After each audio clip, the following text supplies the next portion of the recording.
Chapter 51. The project of Mr. Ralph Nickleby and his friend approaching a successful issue becomes unexpectedly known to another party, not admitted into their confidence. In an old house, dismal, dark, and dusty, which seemed to have withered, like himself, and to have grown yellow and shrivelled in hoarding him from the light of day as he had in hoarding his money, lived Arthur Gride. Meagre old chairs and tables of spare and bony make, and hard and cold as misers' hearts, were ranged in grim array against the gloomy walls. Attenuated presses, grown lank and lantern-jawed in guarding the treasures they enclosed, and tottering as though from constant fear and dread of thieves, shrunk up in dark corners whence they cast no shadows on the ground and seemed to hide and cower from observation. A tall grim clock upon the stairs, with long lean hands and famished face, ticked in cautious whispers, and when it struck the time in thin and piping sounds like an old man's voice, rattled as if it were pinched with hunger. No fireside couch was there to invite repose and comfort. Elbow chairs there were, but they looked uneasy in their minds, cocked their arms suspiciously and timidly, and kept upon their guard. Others were fantastically grim and gaunt, as having drawn themselves up to their utmost height and put on their fiercest looks to stare all comers out of countenance. Others again knocked up against their neighbours, or leant for support against the wall, somewhat ostentatiously, as if to call all men to witness that they were not worth the taking. The dark, square, lumbering bedsteads seemed built for restless dreams. The musty hangings seemed to creep in scanty folds together, whispering among themselves when rustled by the wind, their trembling knowledge of the tempting wares that lurked within the dark and tight-locked closets. From out the most spare and hungry room in all this spare and hungry house there came, one morning, the tremulous tones of old Gride's voice, as it feebly chirruped forth the fag-end of some forgotten song of which the burden rang, "Rat-a-ran-tan too, throw the old shoe, and may the wedding be lucky," which he repeated, in the same shrill quavering notes, again and again, until a violent fit of coughing obliged him to desist and to pursue in silence the occupation upon which he was engaged. This occupation was to take down from the shelves of a worm-eaten wardrobe a quantity of frowsy garments, one by one, to subject each to a careful and minute inspection by holding it up against the light, and after folding it with great exactness, to lay it on one or other of the two little heaps beside him. He never took two articles of clothing out together, but always brought them forth singly, and never failed to shut the wardrobe door and turn the key between each visit to its shelves. "The snuff-coloured suit," said Arthur Gride, surveying a threadbare coat. "Ah, did I look well in snuff-colour? Let me think." The result of his cogitations appeared to be unfavourable, for he folded the garment once more, laid it aside, and mounted on a chair to get down another chirping while he did so. "Young, loving, and fair, ah, what happiness is there! The wedding is sure to be lucky." "They always put in young," said old Arthur, "but songs are only written for the sake of rhyme, and this is a silly one that poor country people sang when I was a little boy, though, stop, young is quite right too. It means the bride, yes, it means the bride. Oh dear, that's good, that's very good, and true besides, quite true." In the satisfaction of this discovery he went over the verse again, with increased expression, and a shake or two here and there. He then resumed his employment. "The bottle green," said old Arthur. "The bottle green was a famous suit to wear, and I bought it very cheap at a pawnbroker's, and there was a tarnished shilling in the waistcoat pocket. To think that the pawnbroker shouldn't have known there was a shilling in it. I knew it. I felt it when I was examining the quality. Oh, what a dull dog of a pawnbroker. It was a lucky suit, too, this bottle green.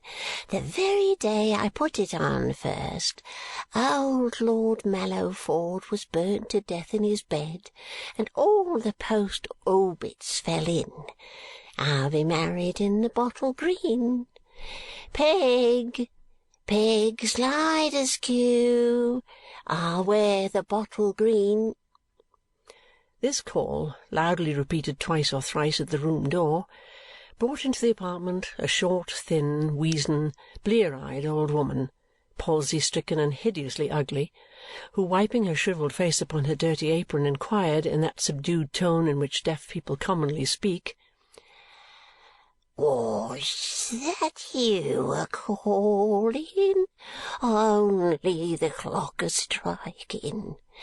My hearing gets so bad, I never know which it is, but when I hear a noise, I know it must be one of you, because nothing else never stirs in this house." "Me, Peg, me," said Arthur Gride, tapping himself on the breast to render the reply more intelligible. "You, eh?" returned Peg. "What do you want?" "I'll be married in the bottle green," cried Arthur Gride. "It's a deal too good to be married in, master," rejoined Peg after a short inspection of the suit. "Haven't you got anything worse than this?" "Nothing that'll do," replied old Arthur. "Why not do?" retorted Peg. "Why don't you wear your everyday clothes like a man, eh?" "They ain't becoming enough, Peg," returned her master. "Not what enough?" said Peg. "Becoming." "Becoming what?" said Peg sharply. "Not becoming too old to wear?" Arthur Gride muttered an imprecation on his housekeeper's deafness as he roared in her ear. "Not smart enough. I want to look as well as I can." "Look!" cried Peg. "If she's as handsome as you say she is, she won't look much at you, master. Take your oath of that. And as to how you look yourself, pepper and salt, bottle green, sky blue, or tartan plaid will make no difference in you." With which consolatory assurance, Peg Sliderskew gathered up the chosen suit, and folding her skinny arms upon the bundle, stood mouthing and grinning and blinking her watery eyes like an uncouth figure in some monstrous piece of carving. "You're in a funny humour, ain't you, Peg?" said Arthur with not the best possible grace. "Why, isn't it enough to make me?" rejoined the old woman. "I shall soon enough be put out, though, if anybody tries to domineer it over me, and so I give you notice, master. Nobody shall be put over Peg Sliderskew's head after so many years. You know that, and so I needn't tell you. That won't do for me, no, nor for you. Try that once and come to ruin, ruin, ruin." "Oh, dear, I shall never try it," said Arthur Gride, appalled by the mention of the word. "Not for the world. It would be very easy to ruin me. We must be very careful, more saving than ever, with another mouse to feed. Only we mustn't let her lose her good looks, Peg, because I like to see 'em. Take care you don't find good looks come expensive," returned Peg, shaking her forefinger. "But she can earn money herself, Peg," said Arthur Gride, eagerly watching what effect his communication produced upon the old woman's countenance. "She can draw, paint, work all manner of pretty things for ornamenting stools and chairs, slippers, Peg, watch guards, hair chains, and 1,000 little dainty trifles that I couldn't give you half the names of. Then she can play the piano, and what's more, she's got one, and sing like a little bird. She'll be very cheap to dress and keep, Peg. Don't you think she will? If you don't let her make a fool of you, she may," returned Peg. "A fool of me?" exclaimed Arthur. "Trust your old master not to be fooled by pretty faces, Peg. No. Nor by ugly ones neither, Mrs. Sliderskew," he softly added by way of soliloquy. "You're a-saying something you don't want me to hear," said Peg. "I know you are." "Oh, dear, the devil's in this woman," muttered Arthur, adding with an ugly leer, "I said I trusted everything to you, Peg. That was all. You do that, master, and all your cares are over," said Peg approvingly. "When I do that, Peg Sliderskew," thought Arthur Gride, "they will be." Although he thought this very distinctly, he durst not move his lips lest the old woman should detect him. He even seemed half afraid that she might have read his thoughts, for he leered coaxingly upon her as he said aloud, "Take up all loose stitches in the bottle green with the best black silk. Have a skein of the best and some new buttons for the coat, and this is a good idea, Peg, and one you like, I know, as I have never given her anything yet, and girls like such attentions. You shall polish up a sparkling necklace that I've got upstairs, and I'll give it her upon the wedding morning, clasp it round her charming little neck myself, and take it away again next day, and lock it up for her, Peg, and lose it. Who'll be made the fool of there, I wonder, to begin with? Eh, Peg?" Mrs. Sliderskew appeared to approve highly of this ingenious scheme, and expressed her satisfaction by various rackings and twitchings of her head and body, which by no means enhanced her charms. These she prolonged until she had hobbled to the door, when she exchanged them for a sour malignant look, and twisting her under jaw from side to side, muttered hearty curses upon the future Mrs. Gride as she crept slowly down the stairs and paused for breath at nearly every one. "She's half a witch, I think," said Arthur Gride when he found himself again alone, "but she's very frugal, and she's very deaf. Her living costs me next to nothing, and it's no use her listening at keyholes, for she can't hear. She's a charming woman for the purpose, a most discreet old housekeeper, and worth her weight in copper." Having extolled the merits of his domestic in these high terms, old Arthur went back to the burden of his song. The suit destined to grace his approaching nuptials being now selected, he replaced the others with no less care than he had displayed in drawing them from the musty nooks where they had silently reposed for many years. Startled by a ring at the door, he hastily concluded this operation and locked the press. But there was no need for any particular hurry, as the discreet Peg seldom knew the bell was rung unless she happened to cast her dim eyes upwards and see it shaking against the kitchen ceiling. After a short delay, however, Peg tottered in, followed by Newman Noggs. "Ah, Mr. Noggs!" cried Arthur Gride, rubbing his hands. "My good friend, Mr. Noggs, what news do you bring for me?" Newman, with a steadfast and immovable aspect, and his fixed eye very fixed indeed, replied, suiting the action to the word, "A letter from Mr. Nickleby. Bearer waits."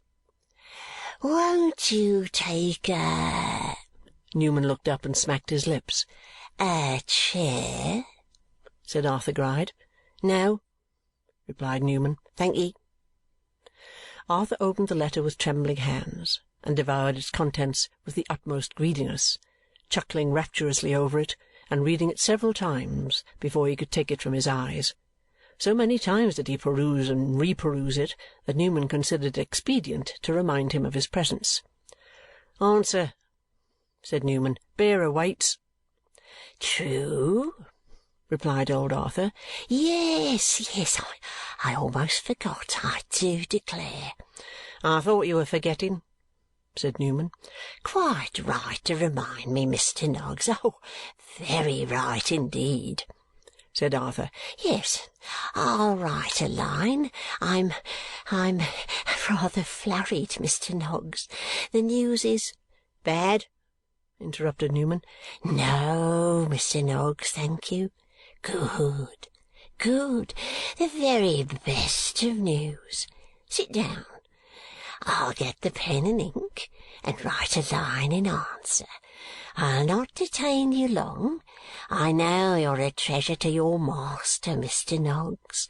He speaks of you in such terms sometimes that, oh dear, you'd be astonished. I may say that I do too, and always did. I'll always say the same of you." "That's curse Mr. Noggs with all my heart, then, if you do," thought Newman, as Gride hurried out. The letter had fallen on the ground. Looking carefully about him for an instant, Newman, impelled by curiosity to know the result of the design he had overheard from his office closet, caught it up and rapidly read as follows: "Gride, I saw Bray again this morning and proposed the day after to-morrow, as you suggested, for the marriage. There is no objection on his part, and all days are alike to his daughter. We will go together, and you must be with me by 7 in the morning. I need not tell you to be punctual. Make no further visits to the girl in the meantime. You have been there of late much oftener than you should. She does not languish for you, and it might have been dangerous.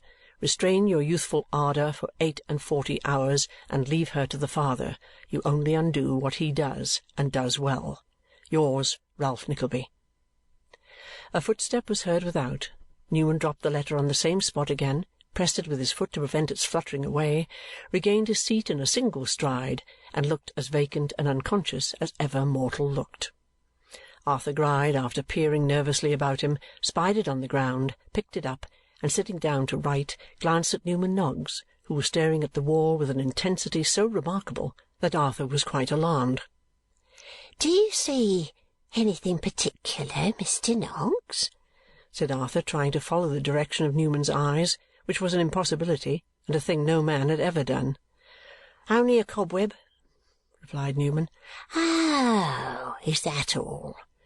"No," said Newman. "There's a fly in it." "There are a good many cobwebs here," observed Arthur Gride. "So there are in our place," returned Newman, "and flies too." Newman appeared to derive great entertainment from this repartee, and to the great discomposure of Arthur Gride's nerves, produced a series of sharp cracks from his finger-joints, resembling the noise of a distant discharge of small artillery. Arthur succeeded in finishing his reply to Ralph's note, nevertheless, and at length handed it over to the eccentric messenger for delivery.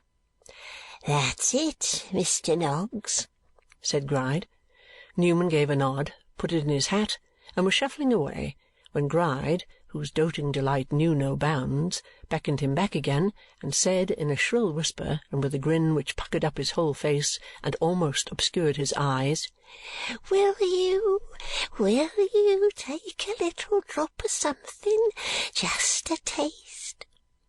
In good fellowship, if Arthur Gride had been capable of it, Newman would not have drunk with him one bubble of the richest wine that was ever made. But to see what he would be at, and to punish him as much as he could, he accepted the offer immediately. Arthur Gride therefore again applied himself to the press, and from a shelf laden with tall Flemish drinking-glasses and quaint bottles, some with necks like so many stalks, and others with square Dutch-built bodies and short fat apoplectic throats, took down one dusty bottle of promising appearance, and 2 glasses of curiously small size.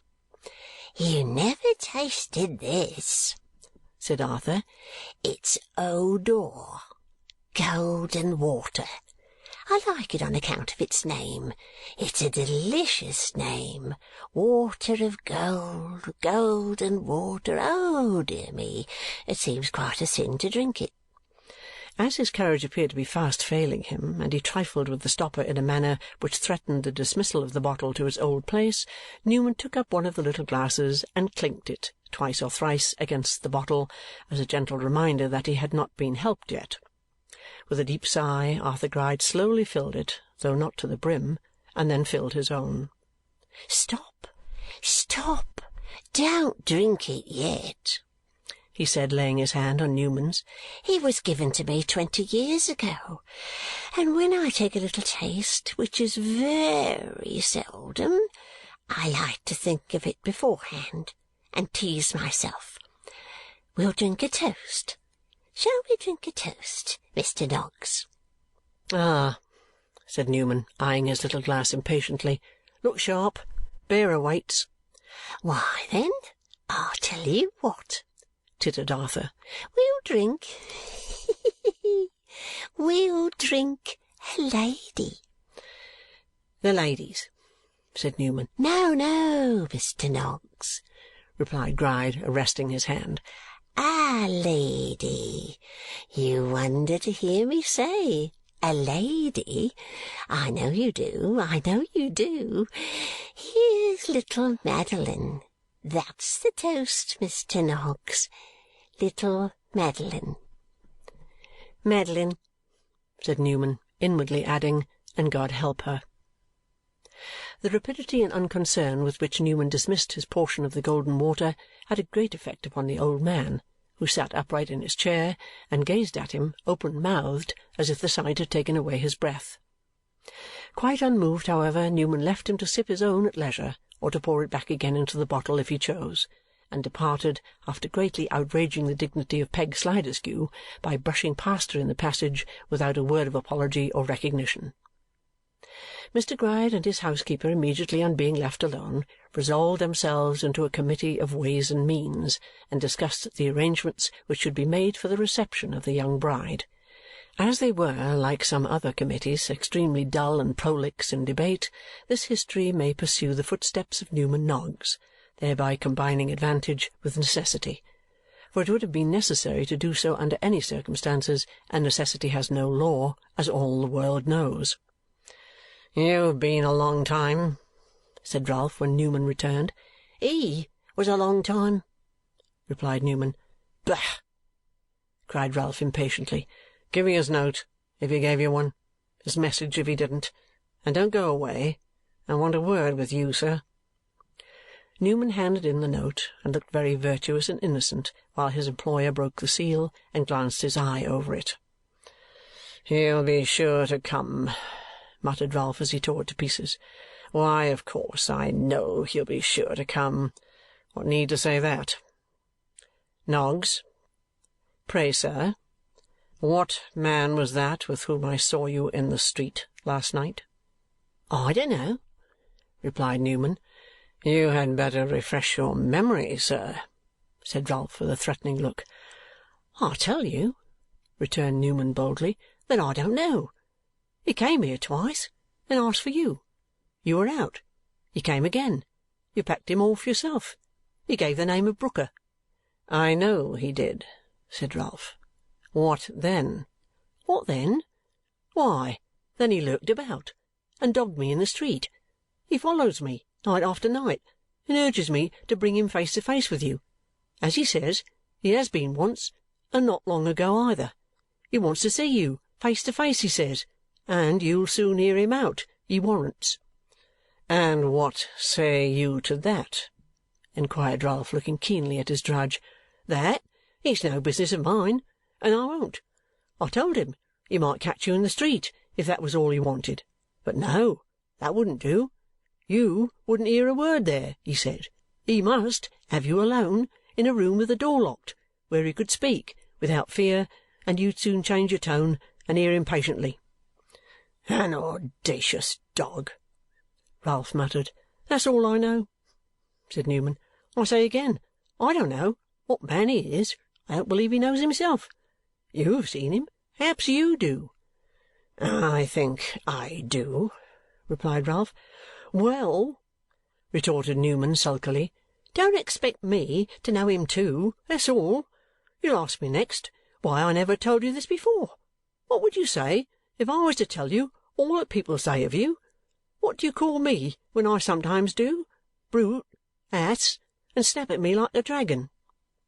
This was true enough, though the question which Newman anticipated was in fact upon Ralph's lips at the moment.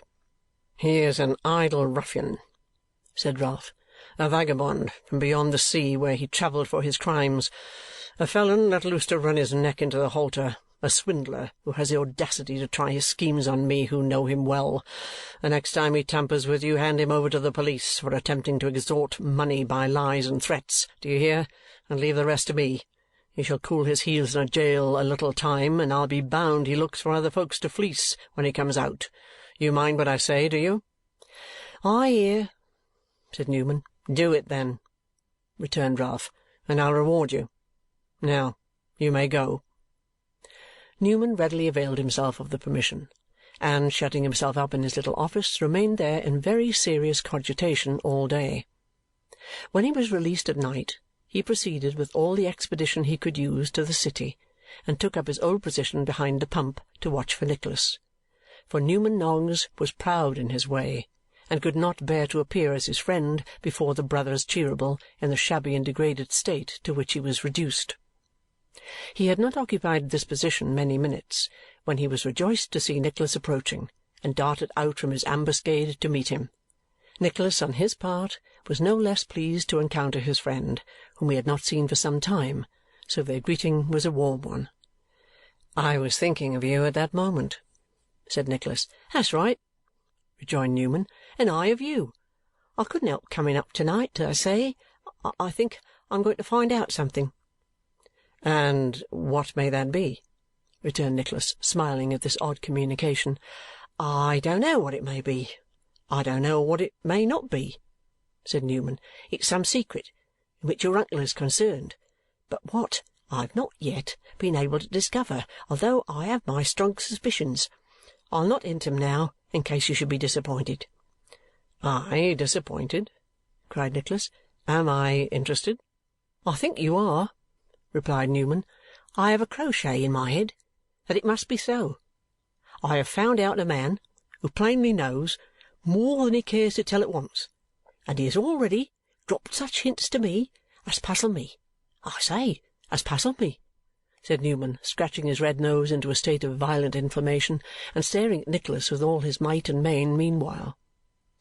Admiring what could have wound his friend up to such a pitch of mystery, Nicholas endeavoured by a series of questions to elucidate the cause, but in vain.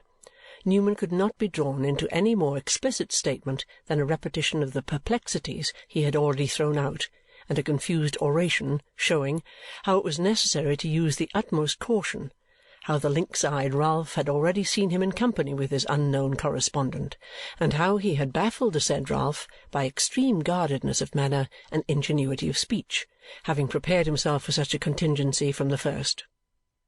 Remembering his companion's propensity, of which his nose indeed perpetually warned all beholders like a beacon, Nicholas had drawn him into a sequestered tavern. Here they fell to reviewing the origin and progress of their acquaintance, as men sometimes do, and tracing out the little events by which it was most strongly marked, came at last to Miss Cecilia Bobster. "And that reminds me," said Newman, "that you never told me the young lady's real name." "Madeline," said Nicholas. "Madeline?" cried Newman. "What Madeline? Her other name. Say her other name." "Bray," said Nicholas in great astonishment. "It's the same!" cried Newman. "Sad story! Can you stand idly by and let that unnatural marriage take place without one attempt to save her?" "What do you mean?" exclaimed Nicholas, starting up. "Marriage? Are you mad?" "Are you? Is she? Are you blind, deaf, senseless, dead?" said Newman. "Do you know that within one day, by means of your Uncle Ralph, she will be married to a man as bad as he, and worse, if worse there is? Do you know that within one day she will be sacrificed, as sure as you stand there alive, to a hoary wretch, a devil born and bred, and grey in devil's ways." "Be careful what you say," replied Nicholas. "For heaven's sake, be careful. I am left here alone, and those who could stretch out a hand to rescue her are far away. What is it that you mean?" "I never heard her name," said Newman, choking with his energy. "Why didn't you tell me? How was I to know? We might at least have had some time to think." "What is it that you mean?" cried Nicholas. It was not an easy task to arrive at this information, but after a great quantity of extraordinary pantomime which in no way assisted it, Nicholas, who was almost as wild as Newman Noggs himself, forced the latter down upon his seat and held him down until he began his tale. Rage, astonishment, indignation, and a storm of passions rushed through the listener's heart as the plot was laid bare. He no sooner understood it all than, with a face of ashy paleness and trembling in every limb, he darted from the house. "Stop him!" cried Newman, bolting out in pursuit. "He'll be doing something desperate. He'll murder somebody. Hallo! There! Stop him! Stop him! Stop thief! Stop thief!" End of chapter 51.